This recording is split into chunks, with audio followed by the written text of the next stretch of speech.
भगवान शंकर जी की आधी परिक्रमा ही क्यों लगाई जाती है?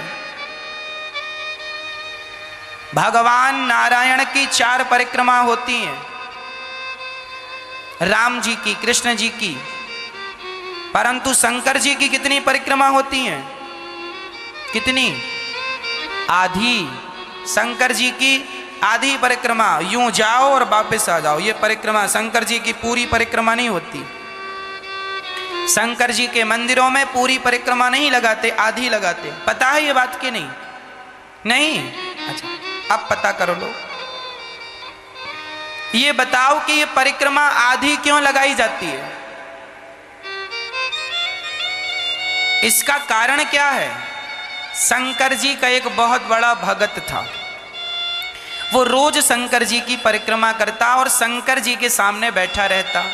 लेकिन वो ऐसा था कि शंकर जी की पूजा तो करता पर माता पार्वती की पूजा ना करता। इससे शंकर जी बड़े दुखी रहने लगे, है ना, कि देखो मेरी पत्नी का, अब देखो कोई भी हो, आप मेरा सम्मान करो पर पत्नी का अपमान करो तो कोई भी प्रसन्न कैसे होगा? और पत्नी का सम्मान करो और उसके पति का अपमान करो, भाई सम्मान फिर दोनों का करो, तब फिर आप ठीक रह सकते हैं। अब भगत है और वो कह रहा है कि हम शंकर जी की पूजा करेंगे पर ये माता पार्वती की नहीं करेंगे। तो वो रोज अब शंकर जी और पार्वती कैलाश में साथ साथ बैठी रहे, तो ये क्या करे, शंकर जी की परिक्रमा लगाए तो पार्वती के बीच से, शंकर पार्वती के बीच से निकल जाए। तो एक दिन शंकर जी पार्वती जी की तरफ चिपक गए, चिपक के बैठ गए। तो इसने क्या किया कि दोनों को पकड़ा और यूं किया और बीच से निकल गया और परिक्रमा लगाई चला गया। शंकर जी बोले ये तो रोज हमें अलग कर देता। तब एक दिन शंकर जी माता पार्वती से और चिपक के बैठ गए, बिल्कुल कस के हाथ बांध लिया यूं। अब लगा परिक्रमा। शंकर जी को लग रहा था कि तुम दोनों की लगा लो, तो शंकर जी बैठ गए हाथ पकड़ के।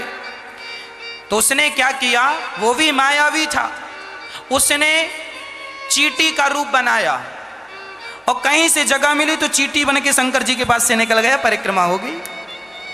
शंकर जी बोले ये तो बड़ा चतुर निकला, शंकर जी के तो भक्त है तो रूप तो बदल ही सकता है। शंकर जी बोले बच्चू अब तुम्हारा दिमाग नहीं चलेगा।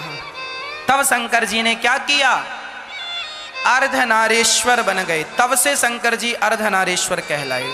आधे शंकर जी और आधे अंग में अब उस सिंहासन में 2 नजर ही नहीं आए, अब एक नजर आए। आधे में शंकर जी और आधे में, अब तो बीच से एक